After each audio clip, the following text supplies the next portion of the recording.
Hello, my name is Bethany Burp, and this is my informative speech for my communications and public speaking class at UMUC.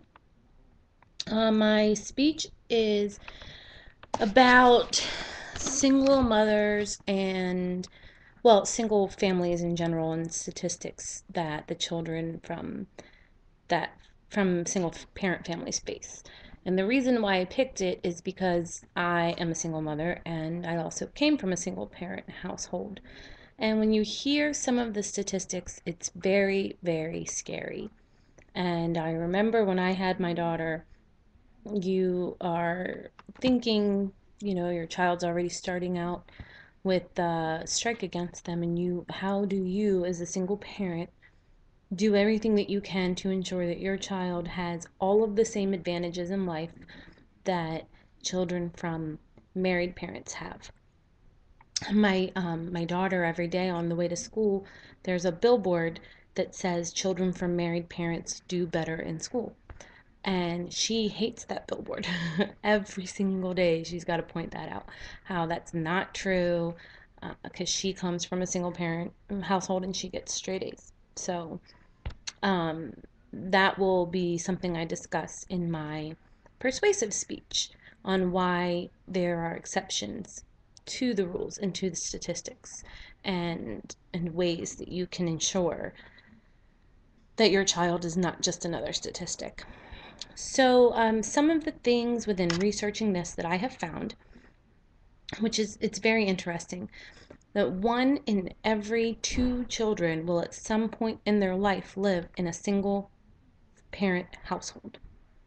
A lot of it is transitional, and but 1 in every 2 children, that's an amazing statistic to me.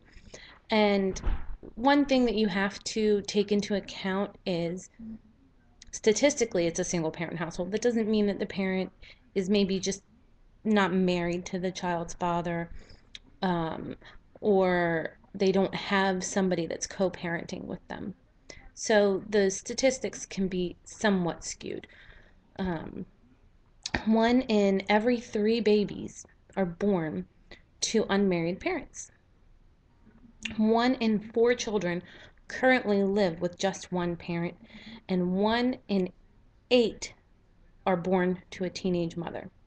1 in every 25 children born lives with neither parent. 30% of children in 2003 lived with just one parent. In 2007, that statistic went down to 26%. 84% of that 26% in 2007 lived with their mother. 16% lived with their father. The number of single parent households that are headed by a father is the most increasing segment in single parent families. I find that to be very interesting. 75% of children that are in chemical dependency programs live in a single parent household. 65% of suicide attempts are from single parent households. 75% of teen mothers are from single parent households. Of the 84% of single mother headed households, 27% of those single mothers live in poverty line, below the poverty line. Only 13% of the single fathers do.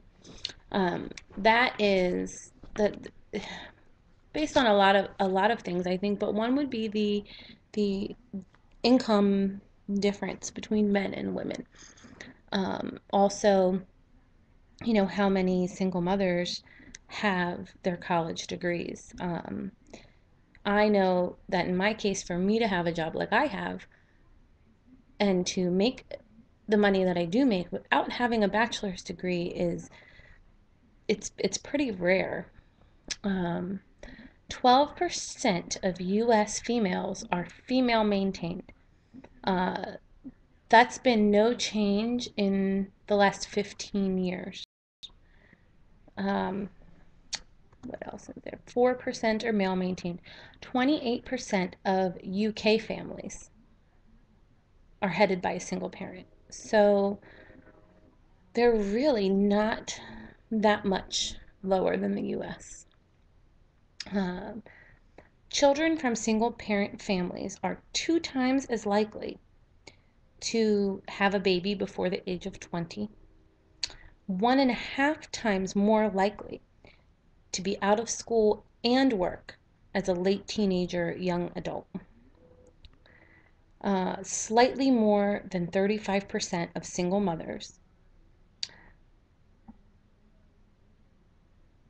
actually sit down and eat dinner with their children at least 5 days a week. I find that to be completely amazing.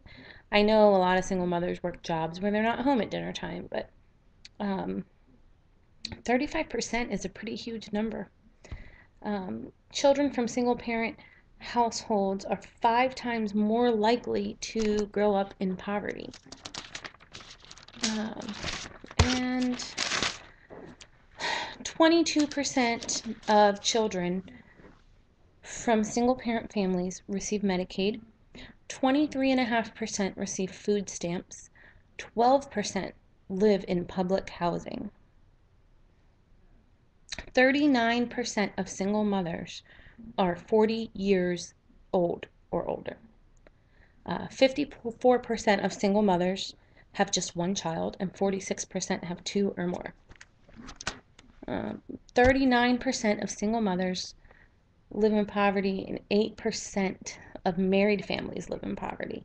That's a really big difference, especially when you consider the number of married families that live off of one income. I mean, if they can live off of one income that's not that much different to mine, and they're supporting 3 or 4 people, you would think that a single mother would be able to make ends meet with, less of an income.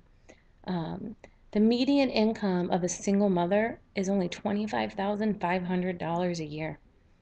55.4 single fathers own their home, and 49.6% of single women own their home. So these statistics to me say that we are not doing enough to help the children, like as a country. And I'm not talking about welfare, I'm not talking about food stamps or public housing. I'm talking about training and educating and getting people able to take advantage of opportunities to where that they can better their lives. I think that there is more of a solution out there than just welfare, and that's something that I'm going to discuss in my persuasive speech. But I've gone on about this for 8.5 minutes now, so I hope that you found this informative, and I'm really looking forward to putting together my persuasive speech on this topic. Thank you very much.